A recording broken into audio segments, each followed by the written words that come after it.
Hello everyone, good afternoon সবাইকে। আমি মিষ্টি চলে আসলাম নতুন একটা ব্লগ নিয়ে। আর আমার ব্লগে তোমাদের অনেক অনেক ওয়েলকাম। কেমন আছো সবাই? আশা করি সবাই ভালো আছো। তো চলো সাথে থাকো আর দেখতে থাকো। আশা করি আজকের ব্লগটা তোমাদের অনেক ভালো লাগবে। দেখো পুজো টুজো হওয়ার পরে কে কে আসলো, মানে সবাই এসেছিলো, সবাইকে প্রসাদ দিতে দিতে ভিডিও করার কথা তো ভুলেই গিয়েছিলাম। তারপরে অনেক রাত হয়ে গেছে, এখন প্রায় 10টা বাজে।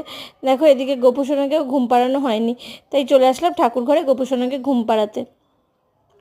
তো আমি ভাবলাম যে গোপুসোনাকে একটু ভালো করে তোমাদের সাথে শেয়ার করি, আর ওকে কীভাবে ঘুম পাড়াই সেটাও তোমাদের সাথে শেয়ার করি। তো দেখো এখানে হচ্ছে গোপুসোনার একটা খাট, খাটটা নতুন নেওয়া হয়েছে।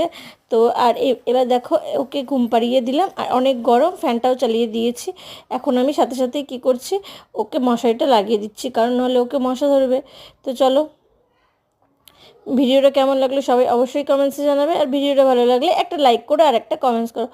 তো এভাবেই আমাকে সবাই সাপোর্ট করো, এভাবেই আমার পাশে থাকো। আর একটা কথা যেটা আমি বলার ছিল, আমার ফেসবুকেও একটা পেজ আছে মিষ্টু দাস নামে, তো তোমরা চাইলে ওখানেও আমাকে ফলো করতে পারো।